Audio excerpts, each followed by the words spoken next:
Assalamualaikum warahmatullahi wabarakatuh. Alhamdulillah kita bertemu lagi sama anak-anak kelas 7. Walaupun kita bisa bertemu secara tidak langsung, alhamdulillah kita masih bisa diberi kesempatan. Yang saya akan sampaikan pada pertemuan yang singkat ini ada dua hal. Yang pertama terkait dengan bidang saya di MTSN, yaitu yang membantu kepala madrasah di bidang sarana dan prasarana. Kebetulan itu salah satu tugas pokok saya selain untuk mengajar bidang IPA, itu bidang sapras, sarana dan prasarana. Anak-anak, kalau kamu masuk ke madrasah Tsanawiyah Negeri 1 Kota Waringin Timur, mungkin suasananya tidak jauh berbeda dengan suasana waktu kamu di sekolah dasar atau di madrasah ibtidaiyah. Tidak jauh berbeda untuk sarana dan prasarananya. Ada di gedung sekolah, ada halamannya, ada perpustakaannya, ada laboratoriumnya, ada musolanya dan sebagainya. Perbedaannya tidak banyak seperti saya katakan tadi, cuma mungkin karena semakin meningkatnya jenjang pendidikan kamu, ada sarana dan prasarana yang keperluannya agak berbeda. Ya, contohnya yang agak berbeda dengan sekolah-sekolah yang lain, kita punya sarana dan prasarana yang menunjang anak-anak misalnya di bidang seni. Sekolah kita ini dulu yang pertama merintis adanya sanggar seni untuk kegiatan siswa mengembangkan bakat seninya. Sejak tahun 2006 kita sudah merintis sanggarnya. Ini salah satu sarana dan prasarana yang bisa kamu pakai nanti di madrasah Tsanawiyah ini untuk mengembangkan bakat dan minat kalian. Ya.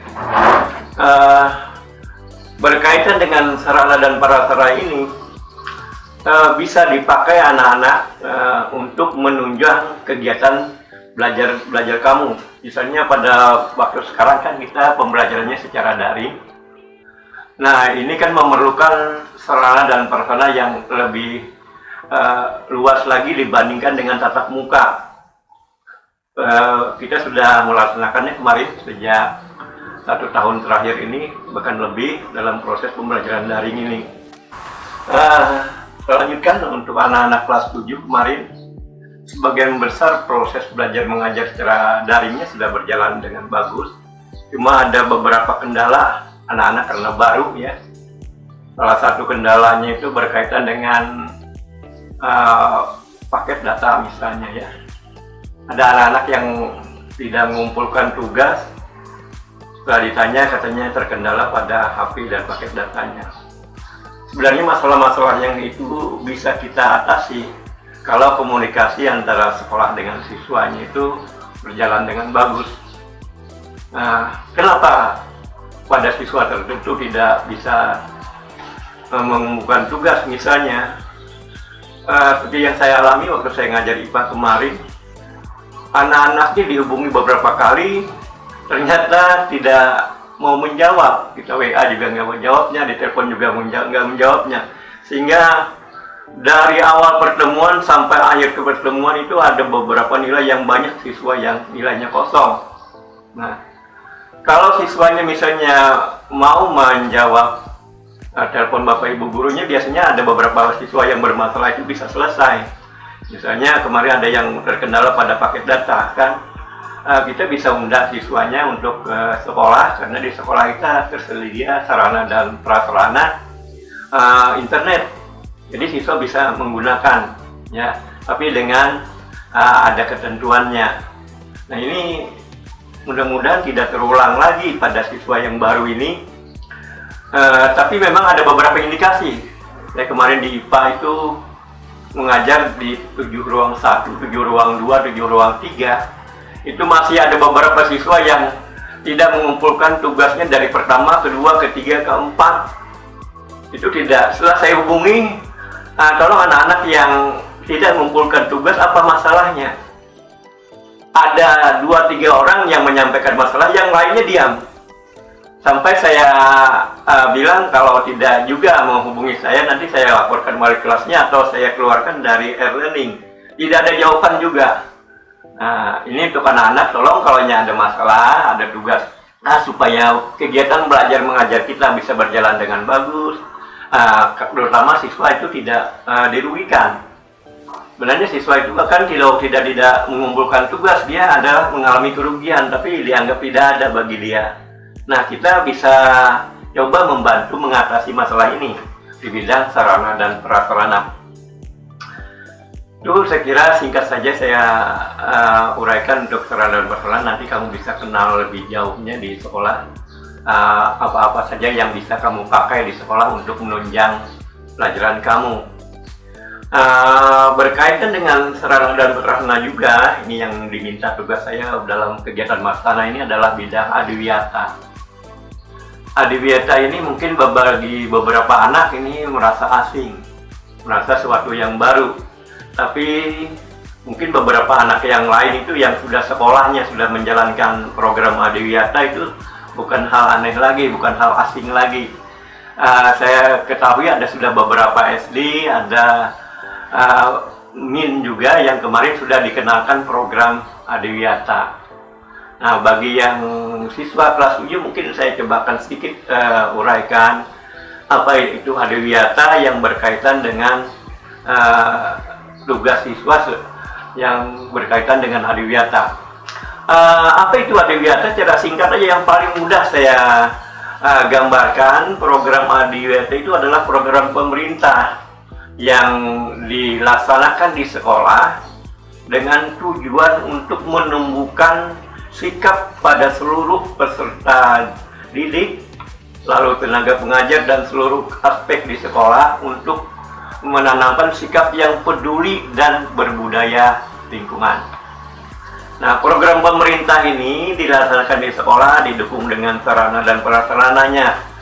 Nah, berkaitan dengan bidang saya, bidang Sapras, untuk program adiwiyata ini penilaiannya juga ada aspek di bidang sarana dan prasarana yang mendukung program adiwiyata.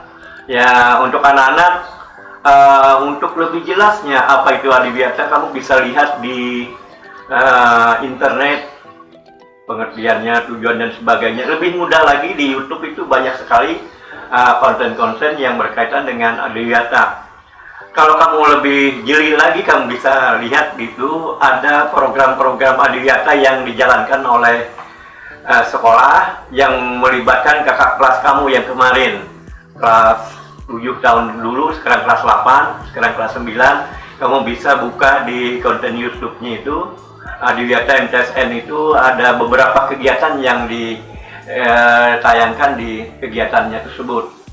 Ya, itu yang singkat saja yang saya sampaikan. Kamu nanti akan, kalau sudah tatap muka, biasanya kadang-kadang saya itu sambil menyelipkan materi-materi tentang Adiwiyata. Karena memang kita telah menjalankan program adiwiyata ini, kita merintisnya sejak tahun 2007-2008 ya. 2007-2008 itu sudah dijalankan program pemerintah, walaupun ya setiap tahun lah ada pembenahan, dan alhamdulillah untuk MTSN kita sejak tahun tersebut sudah mendapatkan penghargaannya mulai dari tingkat kabupaten, kebetulan lalu provinsi, dan terakhir kita kemarin mendapatkan penghargaan sampai ke Adiwiyata Nasional tahun 2013. Nah, ada satu tahapan lagi yang kita akan upayakan, dan kita sama-sama mengupayakannya adalah Adiwiyata Mandiri. Sudah kita laksanakan langkah-langkah yang harus ditempuh, apa-apa persyaratannya dan sebagainya, tinggallah nanti penilaian dari tim adiwiyata. Mudah-mudahan kita akan mendapatkan prestasi yang lebih bagus. Ini saja dari saya. Mohon maaf kalau ada salah dan hilafnya. Kita sama-sama mengembangkan program adiwiyata di sekolah kita. Terima kasih. Assalamualaikum warahmatullahi wabarakatuh.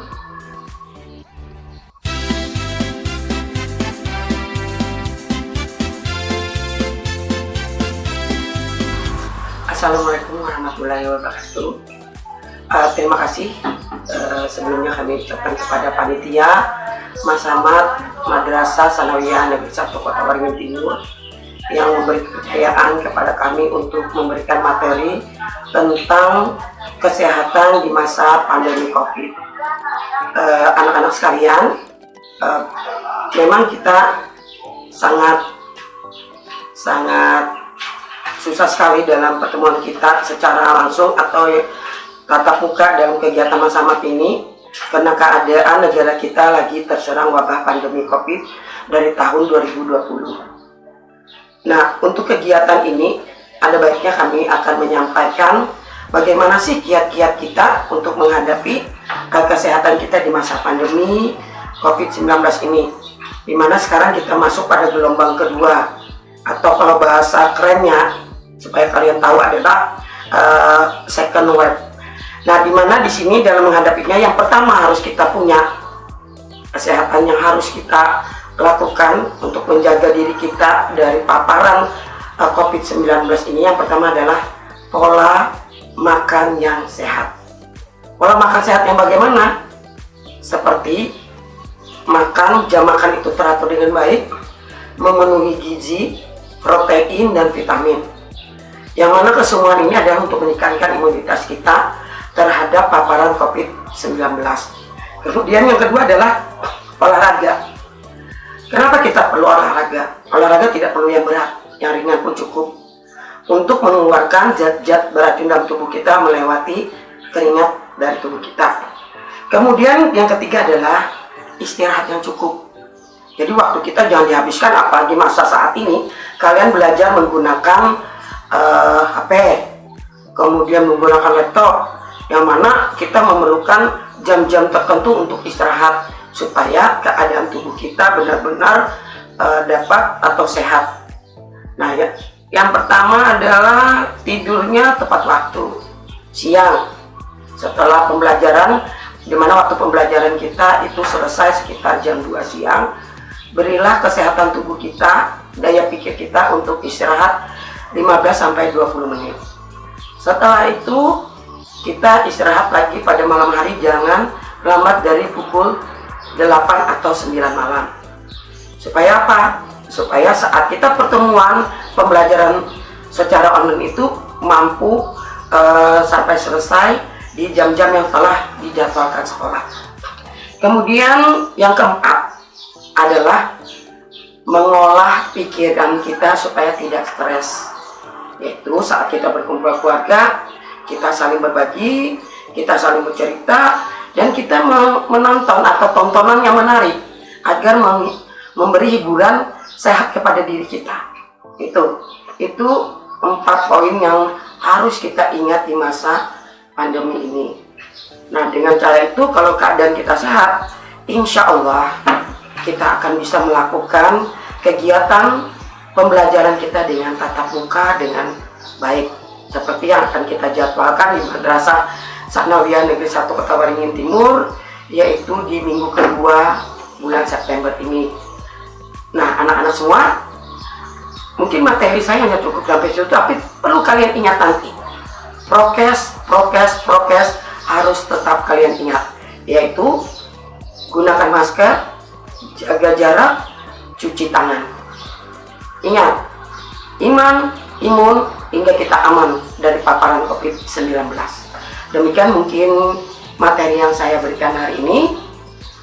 Tidak usah berpanjang lebar karena ini masalah bagaimana kiat kita menjaga kesehatan menghadapi COVID ini agar kita segera melakukan kegiatan kita secara normal.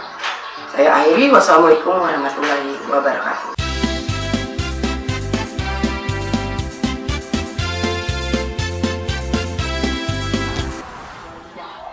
Assalamualaikum warahmatullahi wabarakatuh. Anak-anak ibu yang berbahagia, pada kesempatan hari ini kita bertemu kembali dalam materi Matsama 2021, dan pada hari ini ibu sebagai petugas perpustakaan untuk memberikan tentang materi pengenalan perpustakaan MTSN 1 Kota Waringin Timur.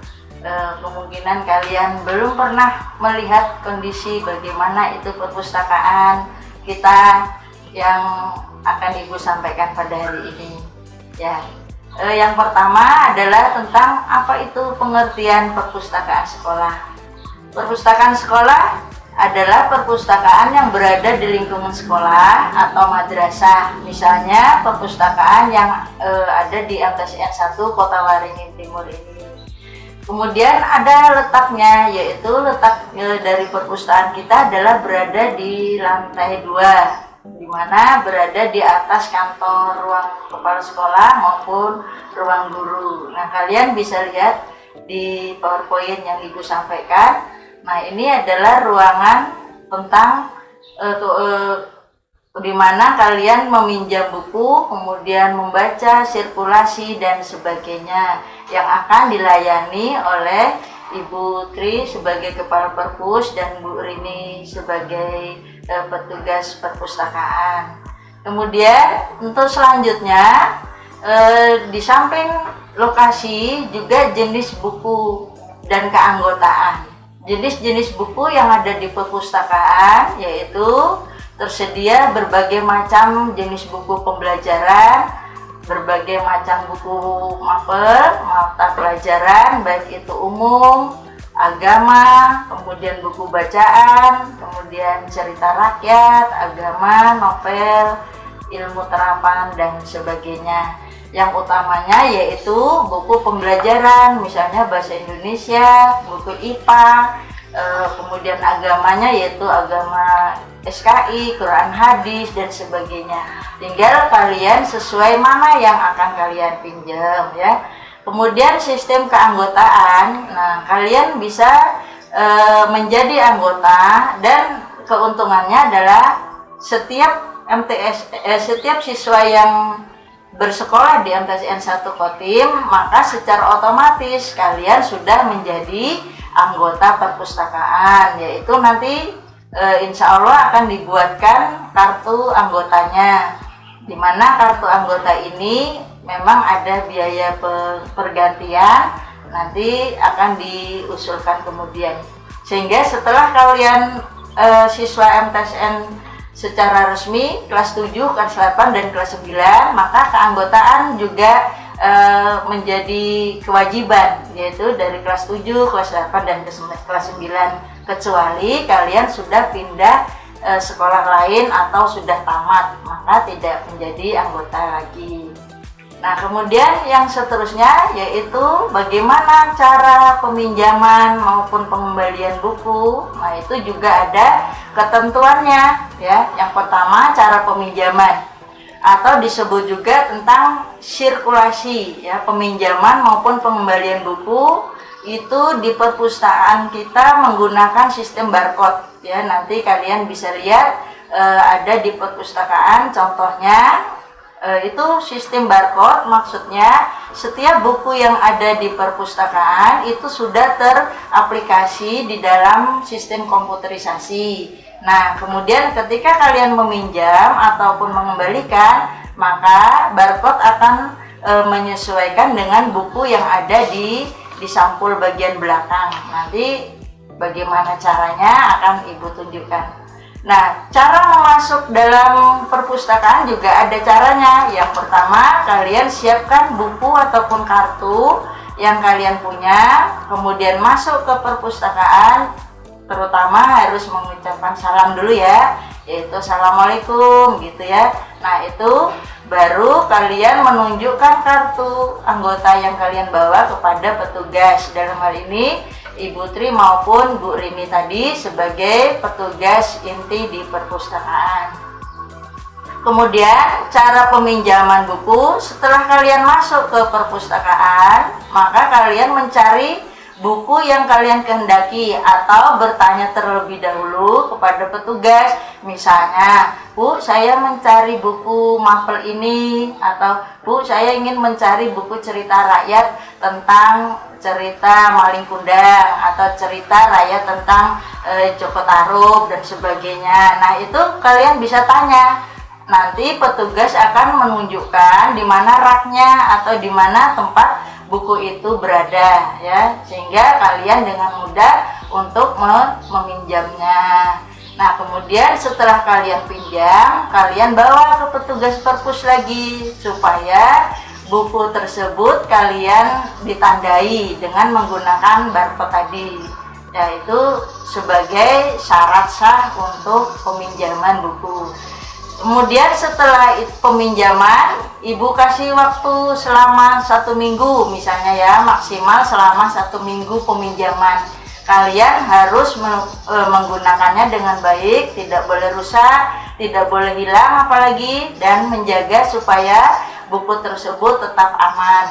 Nah, kemudian setelah waktunya selesai, maka kalau kalian harus mengembalikannya. Nah, bagaimana caranya? Nah, ini seperti di layar sebelah ini, cara pengembalian buku, yaitu sirkulasi pengembalian buku juga menggunakan barcode. Maka buku yang kalian bawa selama 1 minggu tadi, kamu bawa ke perpustakaan ya, kemudian kamu izin sama petugas untuk mengembalikan buku. Kemudian petugas akan membuat barcode lagi atau menandai bahwa bukumu itu sudah berhak dikembalikan. Nah, ketika kamu mengembalikan, maka akan tertera di situ bahwa bukunya sudah kembali. Nah, itu tandanya sudah tertera di aplikasi. Kemudian sebelum siswa masuk juga harus menunjukkan kartu perpustakaan ya. Jadi wajib kartu perpustakaan ini, karena itu juga di barcode, artinya ditandai bahwa si A atau si B ini sudah resmi menjadi anggota perpustakaan. Nah, kemudian setelah itu baru kalian menyerahkan buku kepada petugas. Dalam hal ini kamu tidak boleh mengembalikan langsung ke rak. Jadi langsung dikasihkan ke petugas aja, sehingga buku-bukunya akan disampaikan kepada petugas.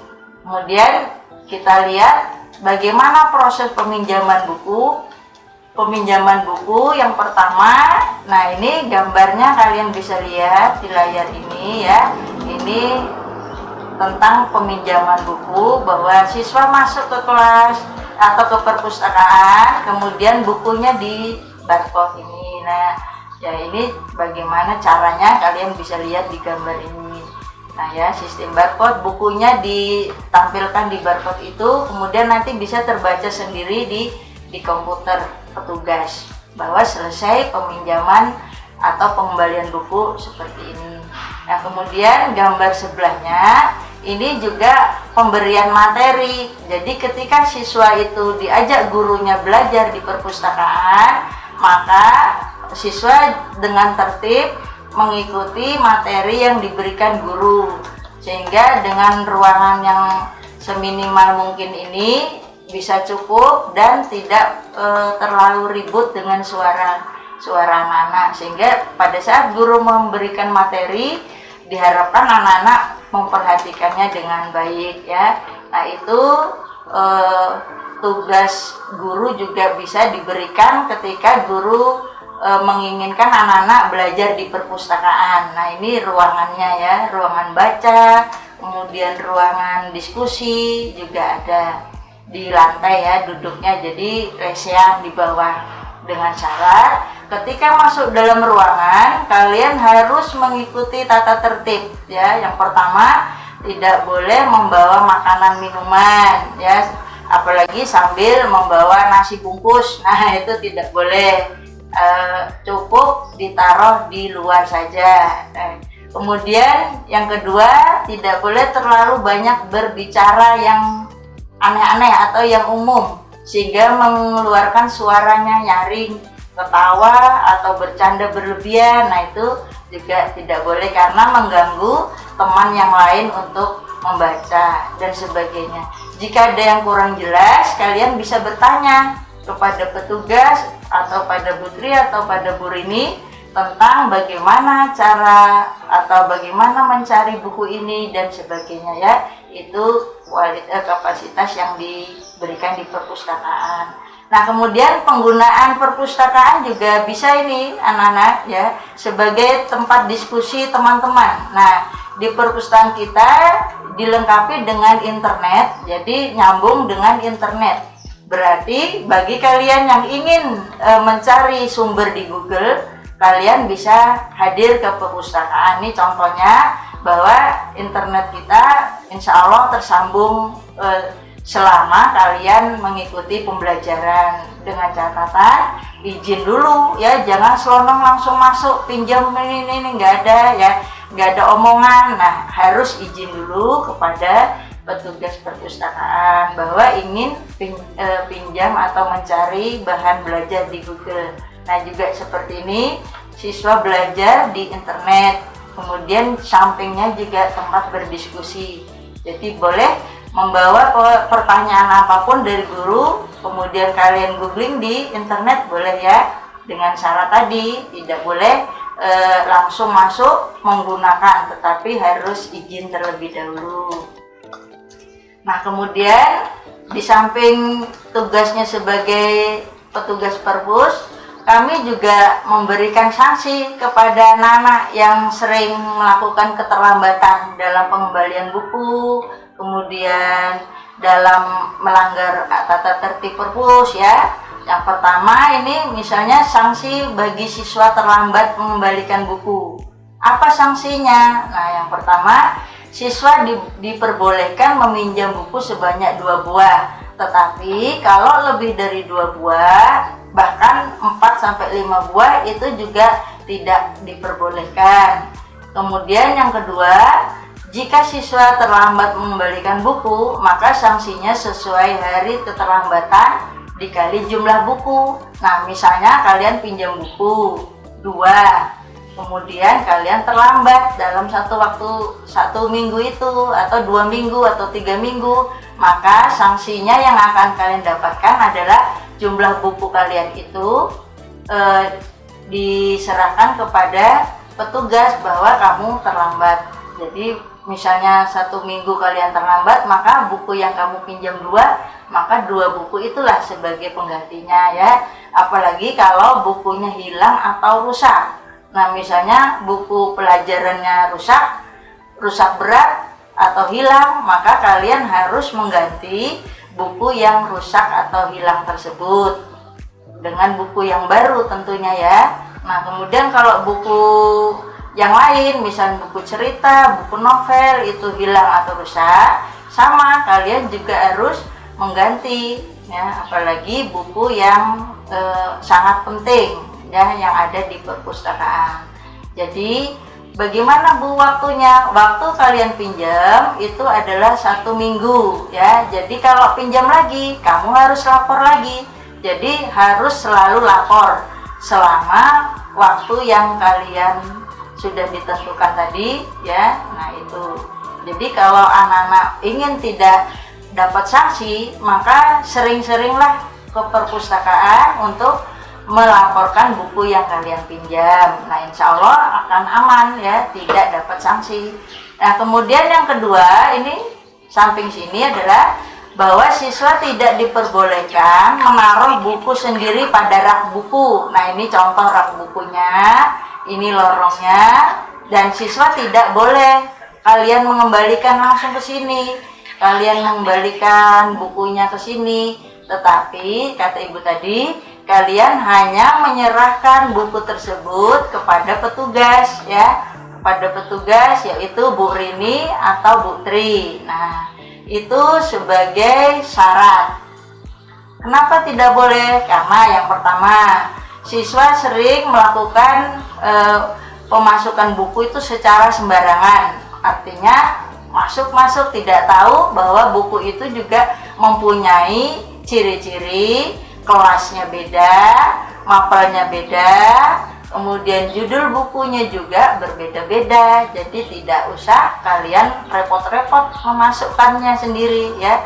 Itu dari Ibu bahwa anak-anak langsung menyerahkan kepada petugasnya saja. Nah, itu tentang perpus secara umum. Kemudian ada juga selain tempat pembaca atau tempat diskusi perpustakaan juga sering melakukan kegiatan lomba ya. Jadi anak-anak yang suka lomba, kami mengadakan lomba di kelas meeting khususnya ya. Kelas meeting itu biasanya dilakukan setahun 2 kali ya, semester 1 maupun semester 2. Nah, ini contoh misalnya lomba yang sering dilaksanakan di perpustakaan yaitu melukis ya. Ini Kalau anak-anak suka hobinya melukis, menggambar bebas, membuat poster, nah itu insya Allah nanti bisa ikut. Nah ini contoh kakak kelas dulu mengikuti lomba lukis. Yang kedua adalah lomba membuat kerajinan kreatif. Maksudnya anak-anak sering mengikuti lomba yang diadakan Perpus. Perpus juga melakukan lomba tentang membuat kerajinan yang berbahan bekas, artinya berbahan yang ada di lingkungan sekitar. Nah ini contoh punya kakak kelas dulu bahwa ini membuat lampu atau lampion dari kertas bekas yang mereka aliri dengan listrik. Jadi nanti hasilnya bagus, dikasih lampu, kemudian dijadikanlah pajangan di rumah atau tempat lampu belajar. Nah, ini adalah contoh lomba-lomba yang sering kami lakukan sehingga melatih anak-anak untuk lebih kreatif, lebih mandiri dan berani dalam menuangkan minat dan bakatnya ya. Nah, untuk itu Ibu harapkan kelas 7 terutama ini ya, kalian kelas 7 ini insya Allah nanti sudah aktif pembelajaran, kita aktif dalam lomba-lomba. Ibu harapkan kalian semua bisa aktif dalam mengikuti lomba. Dan harapannya nanti setelah kalian bisa mengikuti lomba, dari sekolah juga akan memberikan penghargaan, baik berupa piala ya, kemudian bingkisan dan sebagainya. Nah itu salah satu penghargaan bagi siswa yang mempunyai minat dan bakat yang bagus. Dan Ibu harapkan kalian harus mengembangkannya ya. Insya Allah pada saat pertemuan berikutnya kita akan kembali lagi dalam suasana yang lebih baik lagi. Nah untuk materi hari ini kemungkinan cukup sekian dulu pemaparan Ibu tentang pengenalan perpustakaan MTSN 1 Kotim. Ibu harapkan setelah aktif nanti kalian bisa bekerja sama dengan kami, dengan petugas perpus, dan kami berusaha menjadi pemberi sumber belahan belajar ya, yang di samping guru juga kami juga akan memberikan apa yang kalian perlukan, sumber belajar apa yang kalian inginkan ya anak-anak. Terima kasih atas perhatiannya. Ibu ucapkan semoga kalian selalu sehat, jaga kesehatan, protokol kesehatan selalu dijaga. Semoga Allah selalu melindungi kita semua. Amin ya rabbal alamin. Ibu akhiri. Assalamualaikum warahmatullahi wabarakatuh.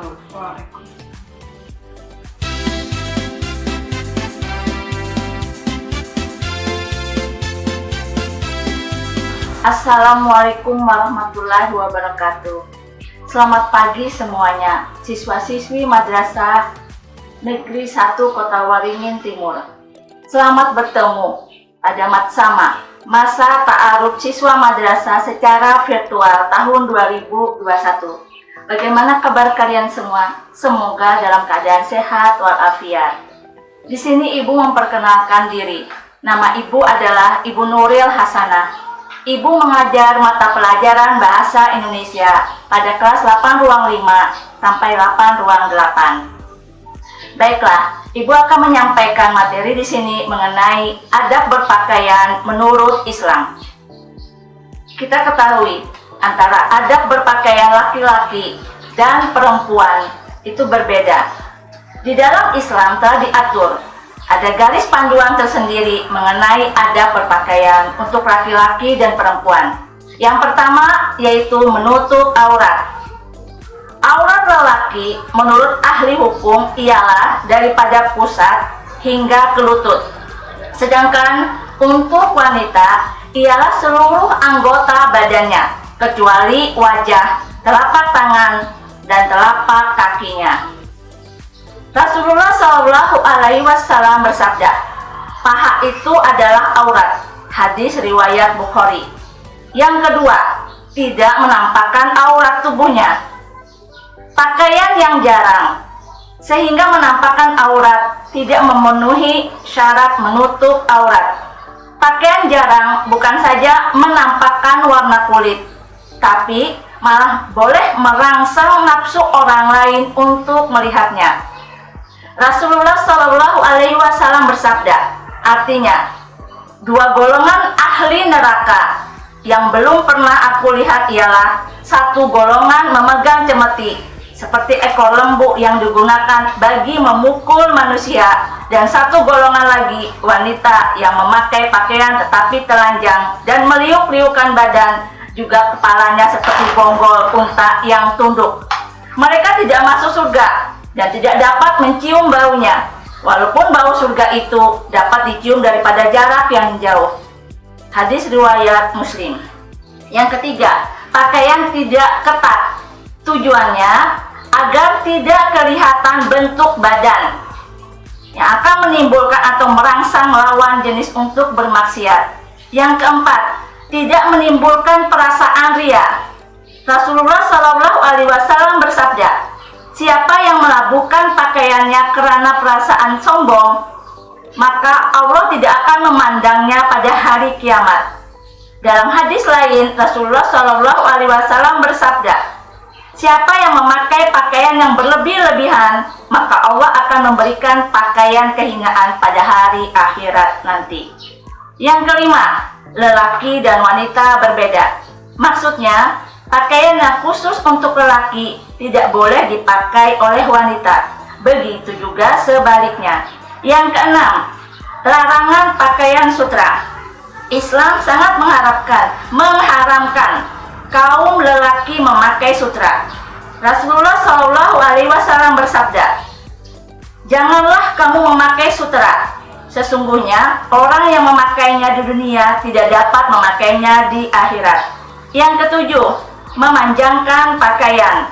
Contohnya, seperti tudung yang harusnya dipakai sesuai kehendak syarak, yaitu bagi yang menutupi kepala dan rambut, tengkuk atau leher, dan juga dada. Allah berfirman, wahai Nabi, katakanlah, suruhlah istri-istri dan anak-anak perempuanmu, serta perempuan-perempuan beriman, supaya mereka memanjangkan pakaiannya bagi menutup seluruh tubuhnya ketika mereka keluar rumah.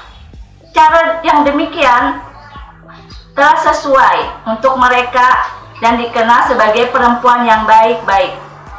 Maka dengan itu mereka tidak akan diganggu. Dan ingatlah, Allah adalah Maha Pengampun dan Maha Penyayang. Yang kedelapan, memilih warna yang sesuai. Contohnya, warna-warna lembut termasuk putih, karena ia nampak bersih, dan warna ini sangat disenangi, dan sering menjadi pilihan Rasulullah Shallallahu Alaihi Wasallam. Baginda bersabda, yang bermaksud, pakailah pakaian putih, karena ia lebih baik, dan kafankanlah mayat kamu dengannya, dalam kurung kain putih. Yang kesembilan, larangan memakai emas. Termasuk di dalam etika berpakaian di dalam Islam ialah barang-barang perhiasan emas seperti rantai, cincin, dan sebagainya. Bentuk perhiasan seperti ini umumnya dikaitkan dengan wanita. Namun pada hari ini ramai sekali antara para lelaki cenderung untuk berhias seperti wanita, sehingga ada yang sanggup bersubang dan berantai. Semua ini amat bertentangan dengan hukum Islam. Rasulullah Shallallahu Alaihi Wasallam bersabda, haram kaum lelaki memakai sutra dan emas, dan dihalalkan untuk memakainya kepada wanita. Kesepuluh, mulakan sebelah kanan.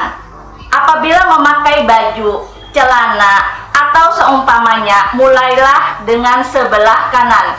Imam Muslim meriwayatkan daripada Sayyidina Aisyah bermaksud, Rasulullah suka sebelah kanan dalam segala sesuatu, seperti memakai sendal, sepatu, berjalan kaki, dan bersuci. Apabila memakai sepatu atau seumpamanya, mulailah dengan sebelah kanan. Dan apabila menanggalkannya atau melepaskannya, mulailah dengan sebelah kiri. Kesebelas, selepas beli pakaian. Apabila memakai pakaian yang baru dibeli, ucapkanlah seperti yang diriwayatkan oleh Abu Daud dan At-Tirmidzi yang bermaksud, ya Allah, segala puji bagimu, Engkau yang memakaikannya kepadaku. Aku memohon kebaikan dan kebaikan apa-apa yang dibuat baginya. Aku memohon perlindungan kepadamu daripada kejahatannya dan kejahatan apa-apa yang diperbuat untuknya. Demikian itu telah datang daripada Rasulullah. Yang ke-12, berdoa. Ketika menanggalkan pakaian, lafazkanlah pujian kepada Allah yang mengkurniakan pakaian ini untuk menutup auratmu dan dapat mengindahkan diri dalam kehidupanmu dengan nama Allah, dan tiada Tuhan melainkan Allah.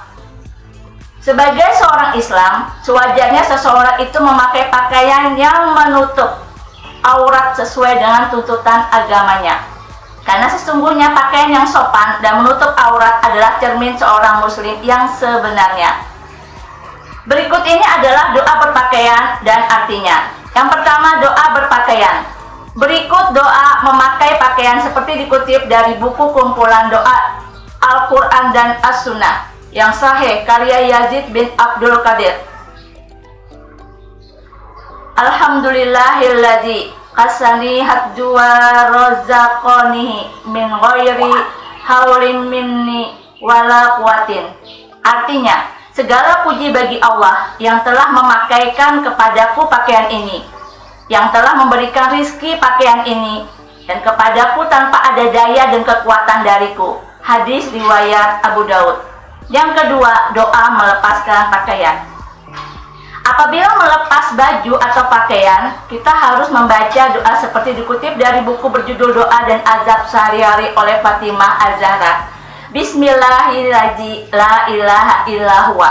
Artinya, dengan menyebut nama Allah, tidak ada Tuhan yang berhak disembah kecuali Dia. Demikian tentang adab berpakaian menurut Islam. Terima kasih atas perhatiannya. Mohon maaf apabila ada kesalahan dan kekilafan. Wabillahi taufiq wal hidayah. Wassalamualaikum warahmatullahi wabarakatuh.